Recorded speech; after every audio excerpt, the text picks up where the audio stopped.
একটা সময় ছিল এই নদী পার হতে হলে ঘন্টার পর ঘন্টা খেয়াঘাটেই অপেক্ষা করতে হতো। খেয়া, নৌকা, ফেরি আর অনিশ্চয়তা, এই ছিল এই অঞ্চলের মানুষের প্রতিদিনের বাস্তবতা এবং লড়াই। কিন্তু সময় বদলায়, আর সেই পরিবর্তনের সাক্ষী আজ এই গোমা সেতু। এই সেতু শুধু দুই পারকে যুক্ত করেনি, এটি যুক্ত করেছে মানুষের স্বপ্ন, মানুষের আশা এবং নতুন এক ভবিষ্যতের। যে পথ একসময় ছিল কষ্টের, আজ সেই পথেই চলছে সহজ যাতায়াত। স্কুলে যাওয়া শিশু, বাজারে যাওয়া মানুষ, জীবিকার খোঁজে ছুটে চলা কর্মজীবী, সবই এখন এই সেতুর উপর দিয়ে একটি নতুন দিনের দিকে এগিয়ে যাচ্ছে। নদীর দুই পারের যে দূরত্ব ছিল, সেতুর মাধ্যমে মিলন ঘটে, আজ তা অনেকটা কমে এসেছে। আর এই পরিবর্তনের সাথে বদলে যাচ্ছে গ্রামের মানুষের জীবন, মানুষের স্বপ্ন আর অর্থনীতির চাকা।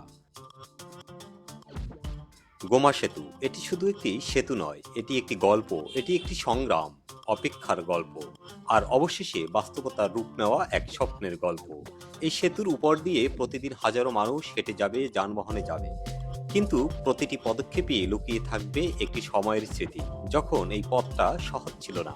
খেয়াঘাটের বিড়ম্বনা, দীর্ঘ সময় অপেক্ষা করা, সবকিছুর পেছনে ফেলে নতুন যাত্রা, নতুন দিগন্ত উন্মোচিত হলো গোমা সেতু উদ্বোধনের মধ্য দিয়ে।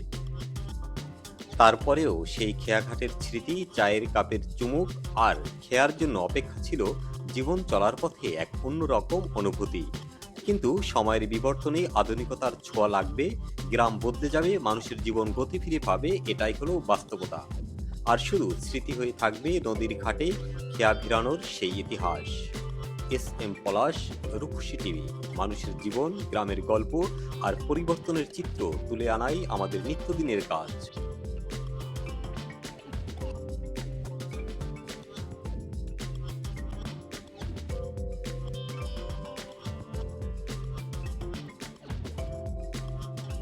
আসলে আমাদের দীর্ঘদিনের অনেক প্রত্যাশা ছিল মানুষের এই গোমা সেতু নিয়ে।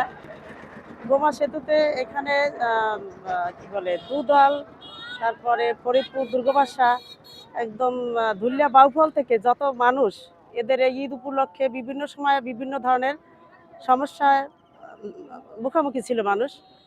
এর আগে আমরা এ ধরনের ঘটনা শুনছি যে এখানে এই সেতুর এখানে অ্যাক্সিডেন্টে মানুষও মারা গেছে, হয়তো আপনার ট্রলার ডুবি। এদিক থেকে আল্লাহ রহমতে আমাদের এই অঞ্চলের মানুষ একটা মানে কি বলে দীর্ঘদিনের যেটা প্রত্যাশা ছিল সেটা থেকে আল্লাহ রহমতে মানুষ এখন স্বস্তি পাইবে আর কি। আসলে ঈদের চেয়েও মানে এমন একটা আনন্দ উপভোগ করতেছি যে বলার বাহির। অনেকদিন দীর্ঘদিন পরে মানে উদ্বোধন হয়েছে, অনেক ভোগান্তির ছিলাম, শিকার ছিলাম।